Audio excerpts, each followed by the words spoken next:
What's up, ladies and gentlemen? Nate here from Out of the Basement, joined with Justin. What's up, guys? Steven. What's up, guys? And from Nobody Asked, returning to the channel, we've got Mike. How you doing, buddy? What's up, guys? And today... Wrong arm. Wrong arm. Right arm. If you couldn't tell by the title of the video, we are going to be talking about the best and worst movies of 2017. We were originally going to do a top 10, but then it took a long time for us to see some 2017 movies. So we're just going to talk about our favorites, talk about some of the ones we didn't like. None of us, we don't go out of our way to see bad movies. So we don't really see a lot of bad movies throughout the year. So if you're expecting Bye Bye Man or something, it's not going to be here. Just because we wouldn't go out of our way to see that. And pay money for it, I should say. Don't say it.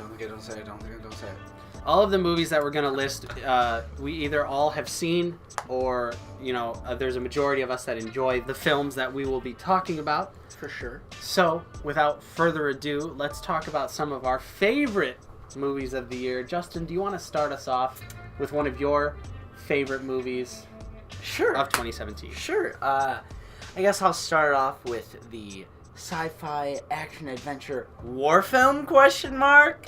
War for the Planet of the Apes. Nice. Amazing film. This movie definitely just sets the bar, and the previous movie before that, for just CG in general. Like, how could CG be so bad nowadays when the CG in this movie is just so good?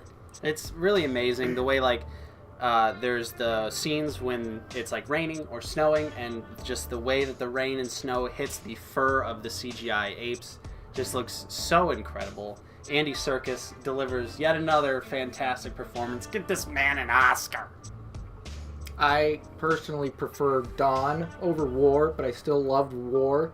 And you're right, the CGI, somebody sold their soul for it. Mm-hmm. And an honorable mention for CGI, just real quick, was Star Wars The Last Jedi Snoke in person. That CGI was amazing, too. What a great way to wrap up a pretty good modern trilogy of films that we don't really get all that often today. And I just like how they're done.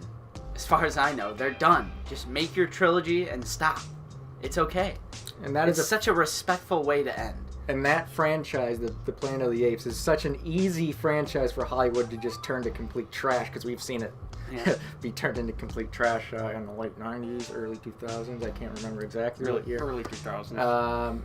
Be that as it may, all three solid, great films, I think. Nice. So, rare these days. Mikey Pooh, what is a movie of yours that you really enjoyed in 2017? So I haven't seen a whole lot of movies from 2017. In 2017, I watched a lot of older movies, really discovering my taste in films and whatnot. So I only have a few, but my main one I would say, even though it was premiered at the Cannes Festival in 2016, it was released in 2017, so I'm counting it. It's the French-Belgian film Raw. These guys have heard me talk about it probably a million times. Yeah.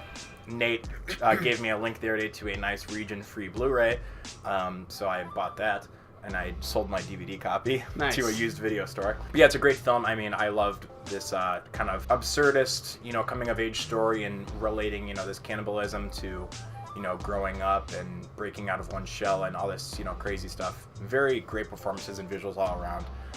Really just a film that I really enjoy, and I think it's still on Netflix right now, so you guys should definitely check it out before they take it down. And then once you do that, promptly buy the film, because it's very good. Nice. Steve, what is one of your favorite movies from 2017? Mine was a surprise. I didn't go into this movie thinking I was going to care anything about it, but it was Split. Ooh. However, I was excited to see it because I liked the trailers. But I remember, I've mentioned this a bunch too, people were hyping up The Visit as M. Night Shyamalan's comeback movie, and I hated that movie. So coming into this one, I didn't really have high expectations, and it blew me away. Mm-hmm. I absolutely love this movie. What's his face? James McAvoy? James McAvoy gave a performance of a lifetime, in my opinion. I thought he absolutely killed it. I was engaged the whole time. There's high stakes, high suspense.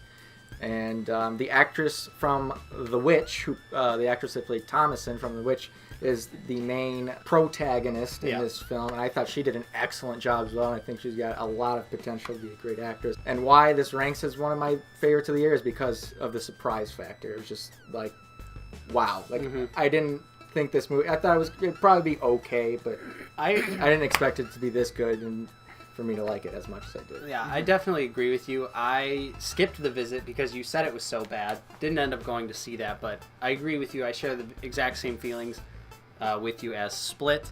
Like we mentioned earlier, we're going to talk about movies we all enjoy. So, Split, I really enjoyed. Thought it was really good. James McAvoy, great performance. Anya, I don't know. I think it's Taylor-Joy. I think Pretty sure it's familiar. Anya Taylor-Joy is her name. She also, again, great performance. So, a movie I really enjoyed in 2017 was 3 Billboards over Ebbing, Missouri. We did a review of this movie, a spoiler-free review. Justin and I saw it. Have you guys seen 3 Billboards? Not yet, no. So, let's talk a little bit about 3 Billboards. I know you didn't like it as much as I did, but I really felt like the story and the directing and the acting was just all across the board very good. For sure, the story is easily the best part about it. The reason why you like it a little more than me is because I had a little more issues with pacing and the fact that there is no consequences for anyone's actions, but that's just pretty minuscule stuff. I still really enjoyed it as well.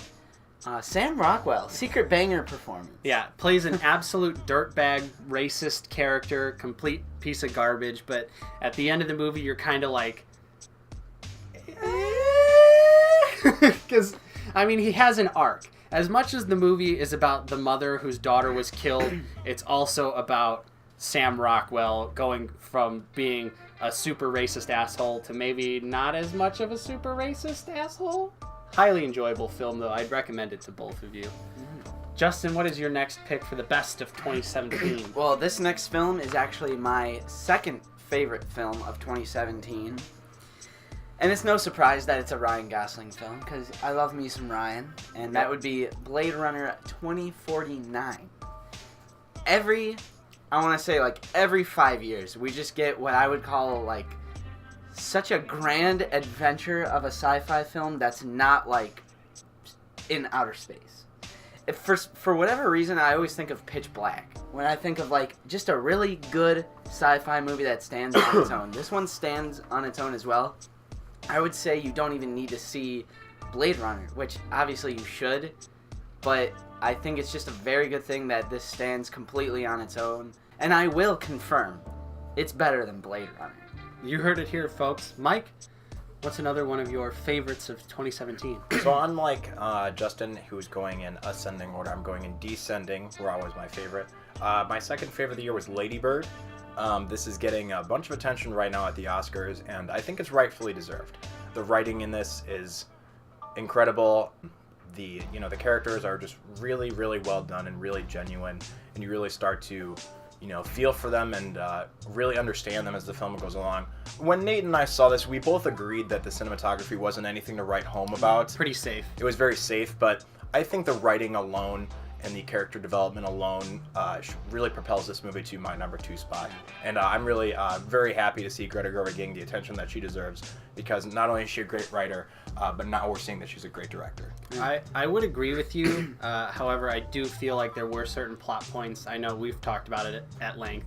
There's certain plot points in Lady Bird that are just such a generic coming-of-age plot point. It's in every coming-of-age movie. It's not really a spoiler to say, like, she ditches her nerd friends to go hang out with the cool friends and then finds out that the cool friends aren't all that. Right. Which has been in, like, every coming-of-age movie. Yeah. So I wish that we could have avoided that plot point, but overall, I do agree with you. I really liked the acting, the performances. Yeah, I think there is some really huge relatable stuff in there, like real world. Steven, what is another one of your favorites of 2017? My second favorite film of 2017. I should note that I'm going 3-2-1 order, so Split was at number 3. Number 2 was surprising for me because I didn't really have high expectations for it either, because it's one of those movies I put in the category of 20 years too late sequels, and that is T2 Trainspotting. I think there's a lot of mixed reviews out there. I think like the critics are kind of mixed on it, but for a 22 years too late sequel, I think it's great. And of course, everyone here knows I'm a huge fan of Trainspotting 1. So, You are? I did not Hey, know. he won't shut up about Yeah. it. It's almost like it's really annoying. So as someone who's really, really heavily invested in these characters, to see them 20 years down the road was great to catch up with these characters and see how they've changed but yet stayed the same. And it's, I think, pretty sure it's loosely based on the second book of the Trainspotting books, because the first one's obviously based on. And you know, I think when there's a sequel like that, that's done so much later, you know, you're really worried as a fan. But also the diehard fans are kind of excited that they're bringing it back because they're giving them that sense of nostalgia. But especially when it's brought back so much later and done well, that's really like a rare achievement. Yeah, and it's not one of those movies that's like, hey, remember this from Trainspotting 1? Like, there's a few moments, but they make sense. Yeah, it's more of how these characters have evolved. And it's kind of them, like, looking back at themselves and, like, this is how far we've come, this is where we are now. And there's a completely different, like, sort of a continuation of that story, but also It's brand not new. Like, it's not a sequel used as a reboot. Right. It's not one of those sequels that's like a cash grab. Like we'll just repeat the same jokes that we did in the first one, but kind of tweak them a little bit. Nice. So I think generally it has some pretty positive views. I loved it, of course, and I would highly recommend it to all of you. I know you've seen the first one. I don't know if you guys have seen the first one. I have not. Nope. I want to, though. I know you haven't. I love me some Ewan. But yeah, and I also would recommend you watch it with subtitles because their Scottish accents are so insanely thick. It's hard to understand what they say sometimes. And it really is like a UK movie, so they use a lot of slang. I had to look up some terms, and it ended up making sense. But Nice. yeah, Cool. Next movie that I really enjoyed in 2017 was a movie that just came out on Blu-ray recently, and that is The Killing of a Sacred Deer. This movie was absolutely awesome. Oh, yeah. A24 knocking it out of the park yet again. As usual. As usual. They don't have bad movies. I don't know how they do it. But it's really hard to talk about this movie without spoiling anything, and Yeah. I definitely don't want to spoil anything about this movie. I think a non-spoiler would say the cinematography was amazing. Yes, very, very. Kubrick. Yes, very Stanley Kubrick-like. I was telling Mike because he asked me if I noticed that, and I was like, right at the beginning, you and I both looked at each other and we were like, "What is this? 2001: A Space Odyssey?" Yeah, I remember. Because it starts black Literally screen one and of just the music. one of the first things I did was just turn in what is this, 2001? Because it just starts with black for the first few minutes. Yeah. And you know, there's a place on YouTube where one can watch a video about the killing of a sacred deer. I might have heard of this. What? And it's Wait, what on is Nobody that? Asked. Mike, is it in video essay format? It is in video essay format.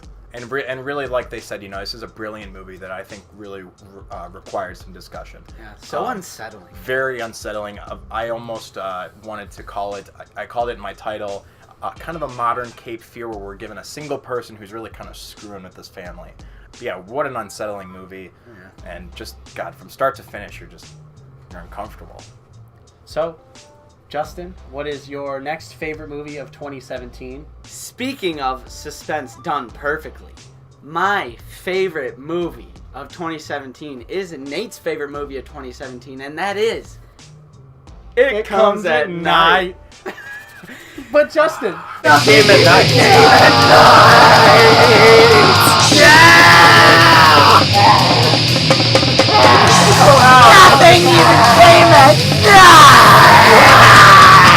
Nothing even came at night. I just wasted all my money. Whew. That was a little crazy there, fellas. It Comes at Night was my absolute favorite movie of 2017. It was just so gut-wrenchingly suspenseful. Nate, you saw this movie too. What'd you think about it? I really enjoyed this movie.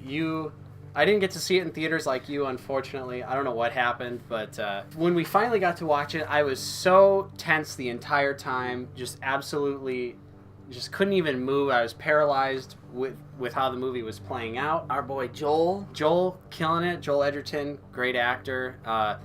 Really loved the dream sequences, which was, in case you were wondering, what came at night. It's really not that hard to figure out.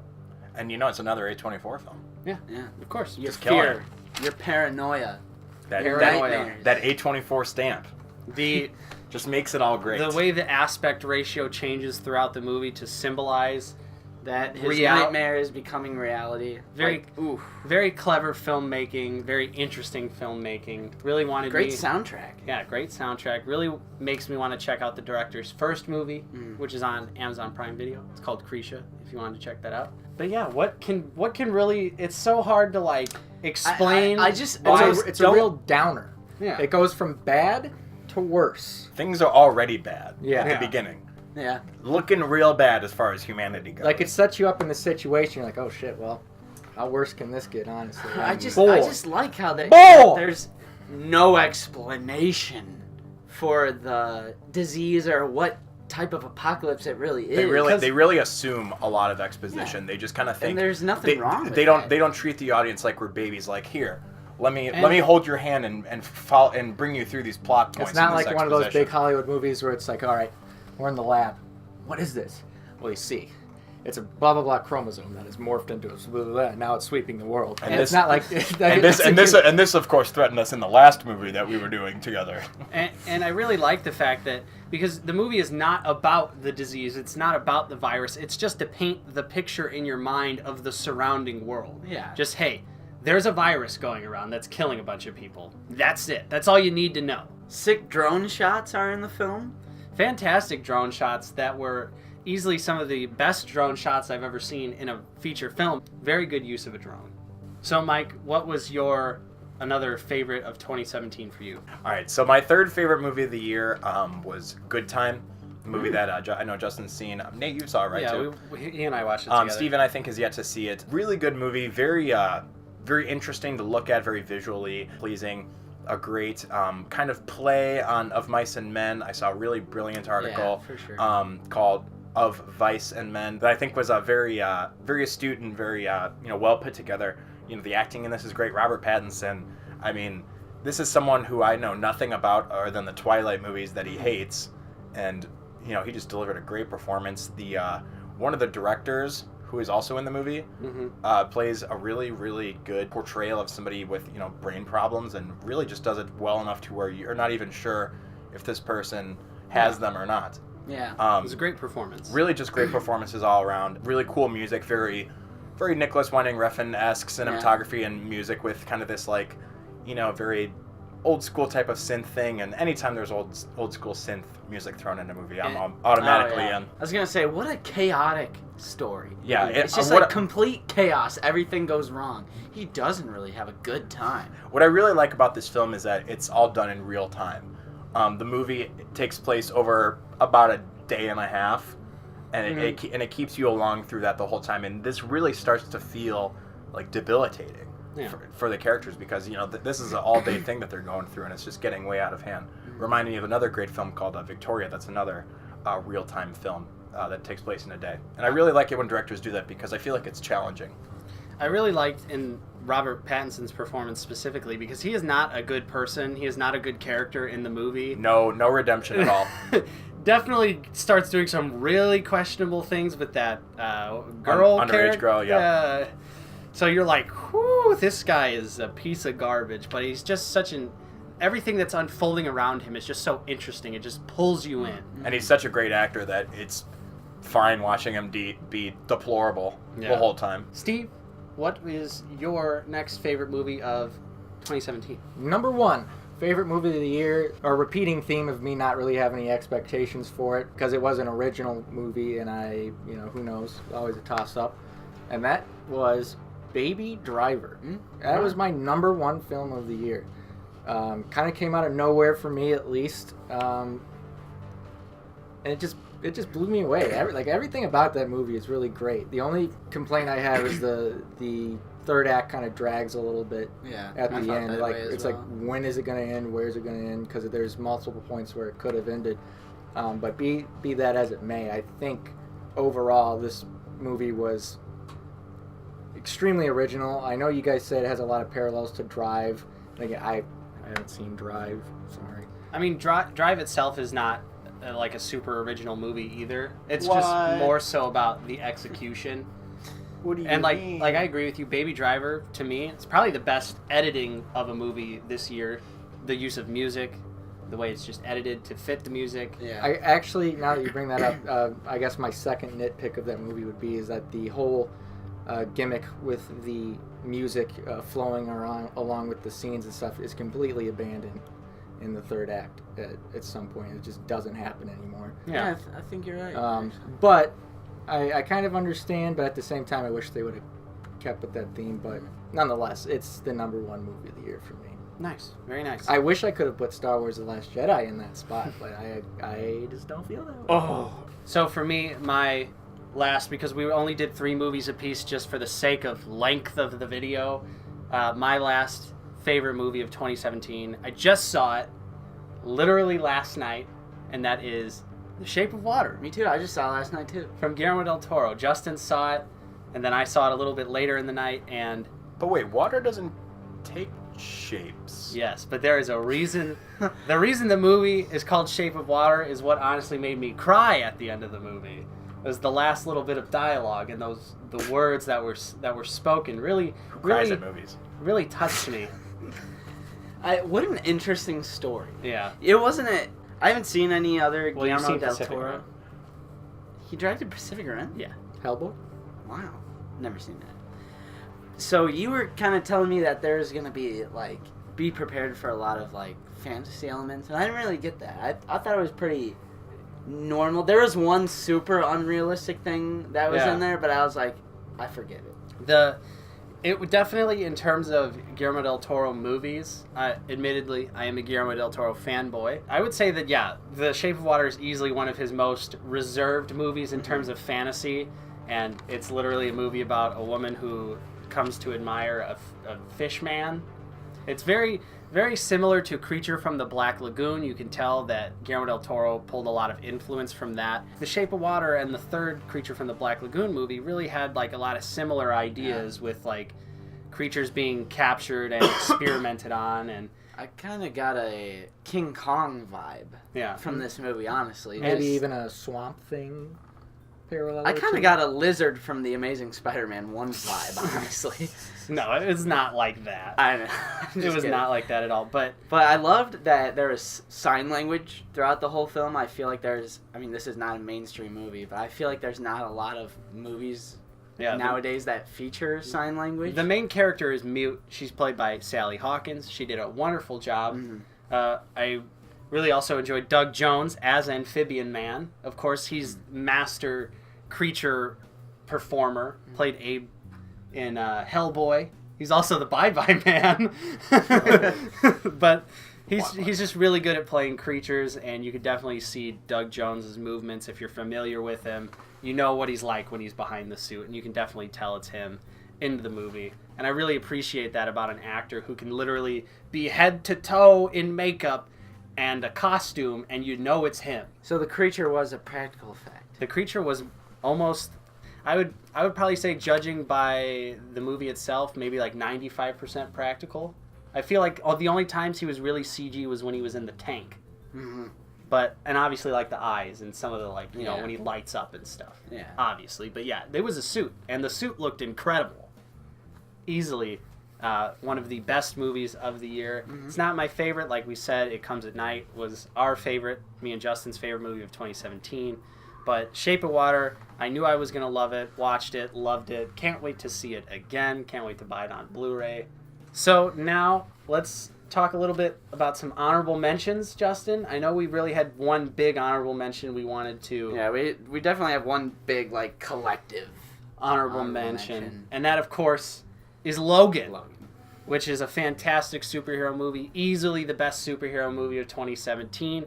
Probably one of the best superhero movies within the past 5 years. I'd say even in the past 10 years. I would go as far to say definitely ranked in the top 5 of all time. And it's one of those movies that I really like in the superhero genre, where it's not a superhero movie. It is it's like a drama about a man finding his daughter, his long lost daughter, but it just so happens to be Wolverine as that character. And he's going through some shit. Yeah, and I really liked that it wasn't the team up beat the bad guy movie. Those do seem to be my favorite superhero movies that genre blend. That's Yes. why I think The Winter Soldier is the best MCU film. It's just the genre blending with the corporate. Well, kiss it goodbye because Fox is now owned by the mouse. I don't want to take anything away from any specific movies, but I think this film really does something that no other superhero movie has done, and at least that I can recall, is tackle some really heavy topics, like mortality. Something that we don't really have to deal with as a superhero because... Mental illness. Yeah, mental illness. You know, superheroes don't get mental illnesses. Superheroes never die. They're perfect. They're perfect. Seeing Professor X, like, legitimately losing his mind is honestly one of the most heartbreaking things I've ever watched in a superhero movie, because Patrick Stewart is a fantastic actor. And just growing up with the X-Men movies... And like literally from my childhood, seeing Professor X played by the same character and then seeing him in this horrible state, it's heartbreaking. Yeah, and I'm definitely. like, why am I feeling sadness in a superhero movie? And it's the same thing with Logan because we've seen him since X1. I don't know about the rest of you. I know not you, Justin, but you and I, at least, were in love with the first X-Men movie. Still love it to this day. I liked him a lot as a child too. Yeah, and to see where Logan, he was troubled there, but to where he ends up in Logan, it's just like, wow, it's really heavy. It's really. I also want to praise this film because it does a really good job of reintegrating and reimagining some ideas of the Western film genre. You know, it's kind of a neo-Western, if you will. Yeah. And I think that's really cool. It's something that we don't get a ton of, and we'd get especially less of them done well. Yeah. Any other honorable mentions you really wanted to bring up? I won't say anything about these films, but some honorable mentions: Get Out and Wind River. Yep. Okay. Cool. I would agree with that. Of course, we all enjoyed Star Wars, but obviously, Did to we all varying enjoy? degrees. I'm just kidding. To varying degrees. yes. There were better films this year. We'll put it that way. Yeah. This year was truly the year of the indie film. There were so many great indie movies that came out. A24 just dominated this year in terms of film. So let's move on to the worst movies that we saw in 2017. Like I mentioned at the beginning of the video, we don't go out of our way to see every movie. So we don't typically go and see stupid shit like Daddy's Home 2. Yeah. Or, you know, whatever else. Tammy. Yeah, I'm just like, that wasn't even a 2017 movie. But, I know, but that's a perfect example. I can't Tammy. think of. yeah. Just like, Wait, you guys didn't go to see Emoji movie on opening weekend? yeah. Ghostbusters 2016. Ooh, dislike. Justin, what was one of the worst movies you saw in 2017? Well, this is not the worst movie I've seen in 2017. That's because we're waiting for you to let us know what that is. Because I feel like Bucky, me, we all share the same opinion on what the worst movie of 2017 is. But a really horrible one was Fate of the Furious. To no surprise, you said we don't go out of our way to see terrible movies, and we knew exactly what we were going to think about this movie, but we went anyway. I don't know. I don't really know why. I didn't go out of my way because I went for free. So did I. It wasn't any trouble for me. And for the record, they dragged me to this movie. Because I haven't seen... I don't know if I... Yeah, I don't know if I remember it that way. I don't know if I remember that. We'll have to check the films. reports. I was dragged. Because I don't like any of these films. I think they're all terrible, you know, cliche, garbage, dumpster. It's just your typical Hollywood explosions, action. But then, like, the first few films used to be actually about street racing. And it's not like those films are, like, amazing, Yeah. but they're good for what they are. And I have loved them since I was a kid, so I have some super nostalgia for them. But where they went... Total like, total 180. Like, it is like G.I. Joe with cars. Charlize Theron is randomly in the movie giving a terrible The worst performance I've ever seen her give. Like- and I've even seen a few reviewers on YouTube say that this Fate of the Furious wasn't that bad and it was probably better than 7, and, you know, at least Charlize Theron was alright. I don't know what the fuck you guys were smoking. I thought but 7 this was better movie than was 8. god awful. Mike, what was one of the worst movies you saw this year? This is a movie that I was fortunate enough to see with Not- two great friends. Not even really a terrible movie. Not a horrible movie, but I was, as I mentioned, I was very busy this year, kind of discovering my tastes and, you know, different films. I watched a lot of foreign films this year, a lot of independent films. So I didn't really see a lot of bad movies, but we saw this one was Atomic Blonde. Dude, a bad year for Charlize, dude. Yeah, and I like her.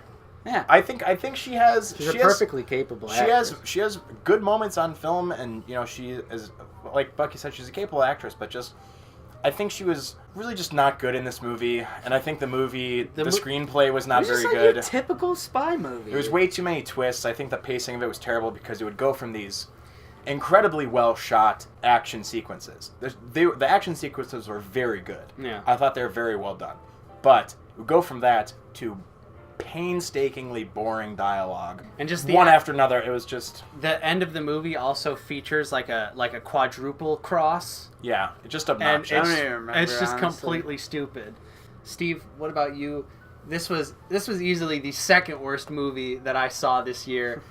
Go ahead, tell the people what your pick is. I was thinking, I was like, is this the worst, or is the one that you're going to mention the absolute worst? But that would be Starship Troopers Traitor of Mars. So glad we didn't pay for it. Oh, man, was this bad. And an hour and a half of pure torture. Yeah. And I actually had some optimism for this. We were excited. Yeah. We got excited before we were seeing the movie. We were like, okay, it doesn't look the best, but hey, Casper Van Dien's back. Diz is back.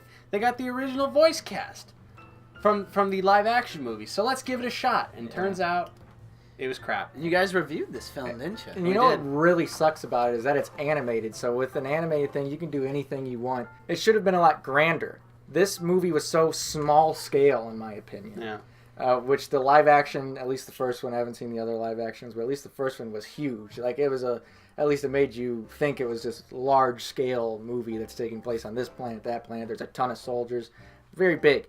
But this is just like, it's just this very segregated group of soldiers, which is fine. But then there's an element to it that's like the political scenes. Yeah. So bad. They're trying to make you convinced that this person is talking to like an entire planet. She's talking to an entire like Senate, Congress type thing, and there's no one there. Terrible animation, completely cringy social commentary that they try and shoehorn into the movie, like with what Steven was saying. The like whole politician thing. It's just like the most low-hanging political statement that they could go for. Like roll your fucking eyes at it. And Casper Van Dien's performance is super uninspired. It didn't even seem like he was having a good time. He was just kind of like reading his lines. And of course, they did this thing where they try and play to the nostalgia of the audience. So he repeats his famous lines from the first movie like 5 to 6 times throughout the movie, and it just gets so annoying. I remember that. Exactly. And it brings back Diz in an animation model that looks nothing like her. Not at all. She has blonde hair now. And her involvement is completely irrelevant to anything, and she could have not been in this movie, and it still would have been just as bad. Yeah. But there was no consequence to it whatsoever. Completely unnecessary. This movie was unnecessary. Speaking of something that should be recalled and destroyed and never made in the first place, Nate, the worst movie of 2017. Is it anyone's surprise? You probably saw our review. Hopefully you did. If you didn't see our review, there will be a link in the description. Of course, we're talking about Jeepers Creepers 3. Holy shit. What a fucking terrible movie. You know the one positive thing I can say about this movie? Funniest experience, one of the best experiences I've ever had in a movie theater. Just laughing my ass off with you guys and just seeing all your facial expressions, and then the crowd just like merged into just making fun of the movie like halfway through, and it was honestly magical. The people that came out of the woodwork to defend this movie are just unbelievable. Like there just is a breaking point, and this was the breaking point. It was just a trash film, completely unnecessary, adds nothing new to the Jeepers Creepers mythology. It creates continuity errors because it takes place between 1 and 2. All of the acting is completely terrible. The dialogue is unforgivable. The added mythos to the creeper that just confuses and muddies everything didn't help. The terrible CGI that was not fixed on the Blu-ray, commenters. reading your fake internet articles. What you saw in the movie theater was an unfinished version of the film because the movie companies released this to see if there was a demand for it. And if there's a demand for it, they'll make it better next time.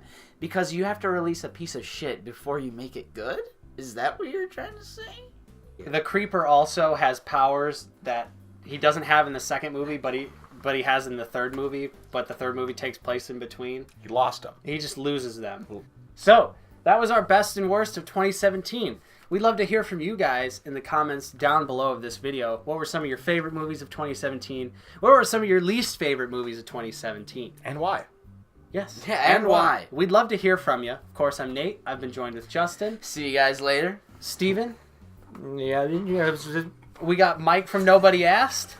Thanks for having me on, guys. Of course, if you enjoyed the video, don't forget to like and subscribe, share with your friends, all that good stuff. And we will see you next time on Out of the Basement.